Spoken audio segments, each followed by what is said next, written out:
But this morning, I want us to focus, on the affirmative bill and affirmative action that we keep talking about all the time. But we're looking at it from a different point of view because I've been joined by some two persons who say that this whole talk about affirmative bill and affirmative action is discriminatory. And they'll be telling us why it's discriminatory. This morning, I've been joined by Joshua Makubu, who's Advocacy Officer of the Ghana Federation of Disability Organizations, and Maonyo Yako Dagba, who's Vice President of the Ghana Federation of Disability Organizations. And they'll be telling me why they think that affirmative bill action is discrimination. Now, this discussion is supported by Star Ghana with funding from EU, UKaid, and Danida. All right, Maonyo, Joshua, good morning. Good morning. I believe you're Winston. ordering. Yes, I believe. I like how you pronounce the name, Winston. Maonyo from Ohio City. Yes. Right here in Ghana. Yes. I like. For those who don't know, how that's stuff here. Yes. But it's in Ghana anyway. Right here in the Voltage, in the whole municipality. So starting off with you, Joshua, why do you say that this whole discussion on affirmative action and affirmative bill is discriminatory? All right. Thank you very much for this opportunity. Affirmative action is primarily based on the issue of discrimination and inequality. Mm-hmm. And when we talk about discrimination and inequality, it means that there's an amount of vulnerability in the society that we need to bring it up with other facets of the society. The 1992 Constitution talks about non-discrimination and the need for affirmative action. The Constitution Review Committee presented their report, and government issued a white paper on it, indicating that there should be an affirmative action bill for vulnerable people. Now, if we're talking about vulnerable people, then people say that it is gender-based, and women are seen as vulnerable than men. And the question I ask myself is, you see a woman and a man that is blind, a man that is in a wheelchair, a man that is a person with albinism and cannot even read the regular print, who is more vulnerable? Tell me, who is more vulnerable? Yeah.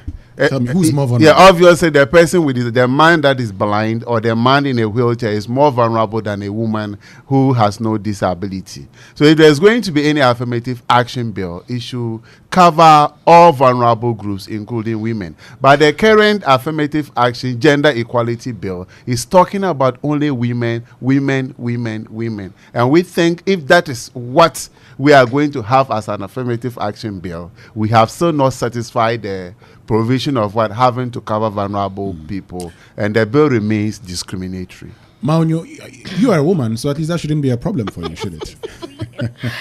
Yeah, but it is a problem because to be a woman and to have any form of disability is to suffer twice.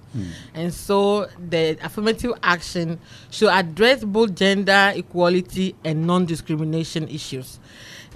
Seriously, the UN convention that Ghana ratified in 2017 actually was signed the committee, the UNCRP committee clearly states that disability should be mainstream in all policies. And so sometimes we've actually done a lot of engagements with, our gender ministry, with women groups, the committee that had worked on the affirmative action. We drew their attention to the fact that they need to include persons with disabilities in the bill. But we've been told time and again that you have a disability act. Of course, that is even, we are reviewing the disability act. But the fact that we are calling for more protection for persons with disabilities, women with disability, because they suffer twice. Because at the end of the day, we need to be able to ensure that everybody functions as normal as possible, and the opportunities should be given to everybody. Okay, so let me get to you, Joshua. When it comes to health and education, do you have access to? Do you have equal access to health and education? Those of you persons with disability. We don't have equal access to health and education. Why? When it comes to persons. For instance, let's look at the free SHS policy. It's supposed to be free and accessible. But I ask myself, if I get to a senior high school today and there are what they call tests, the communities day junior high schools where there are story buildings and other things, how accessible would that be to me in a wheelchair? How accessible would that be to me in a clutches? And then if I am a blind person and I go to Opoku at a secondary school, how accessible is that going to be? I'm a deaf person and I go to Wesley Girls, I'm a female. How can I access that education? It's not accessible, it's not inclusive. And we have been promoting the inclusive education policy, but it's like everything is falling on what? Deaf ears. I was thinking that if we really want SHS to be free to all Ghanaians, and we see persons with disability as well, Ghanaians, I think we would have gone the extra mile to make the environment accessible and to even make those in the day school commuting from homes to the school also more accessible by way of providing some kind of that's it with education. How about health? Health is not accessible. I was in one of the hospitals in Tamale just last week on reproductive health. And when I contacted the midwife, what she told me was, the people, they don't come. Why don't they come? Don't they have sexual feelings? Don't they practice sexual activities? Don't they need sexual and reproductive health education? But why are they not going there? Because the place is not accessible. The environment. Go to Kwelebu Teaching Hospital. Go to a Conference Teaching Hospital. I'm yet to even have a feel of the, what they call it, the child and mother unit that has been put out by the first lady to see how accessible that is. So all these areas we have been left behind. And when it even comes to employment in those areas, we are still being what? Neglected. So I think on health and education, much needs to be done to make it accessible and inclusive for persons with disabilities. Moving on finally, Maunyo, what are your expectations? The President delivers the State of the Nation address tomorrow. Yeah, well, as a developing country, we need to look at our economic situation. And now I'm calling for some modest specifics that we can hold His Excellency President Akufo-Addo to. And in this regard, we talked about the free HHS. If you are talking about the number of people that are benefiting, we want to hear how many persons with disabilities. Because seriously, we are Ghanaians, we are included. But unfortunately, sometimes because we are not able to address some systemic barriers, we are excluded.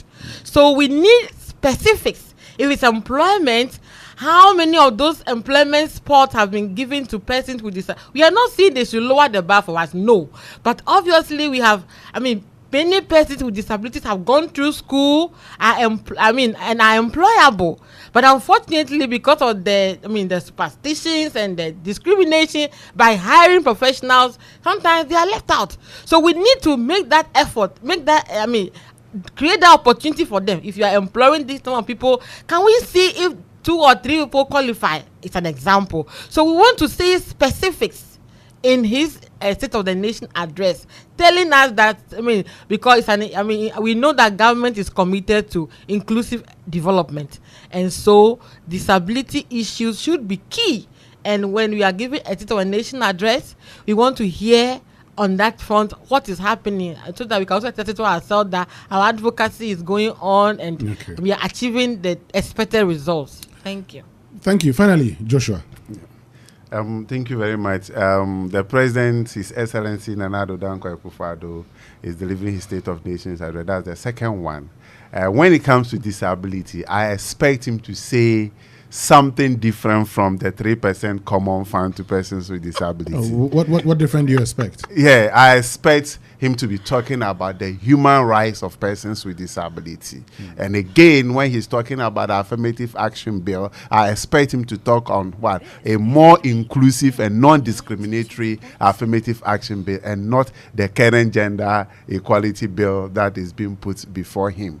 And again, as Sir Maunyo said, I want the President, when they are talking about jobs that have been created, they should be able to tell us how many persons with disabilities have benefited and what they are doing in the near future to ensure political participation of persons with disabilities. Thank you very much, Joshua Makubu, Advocacy Officer of the Ghana Federation of Disability Organizations, and Maunyo Dagba, Vice President of the Ghana Federation of Disability Organizations. Thank you very much for joining us. And this discussion has been supported by Star Ghana with funding from UKaid, EU, and Danida. We'll come back after the President delivers the State of the Nation address and would look at all these issues. So you don't worry. We'll come back and talk about it. Okay. Thank you very much. All right. Still I Write on Sunrise on 3FM 92.7.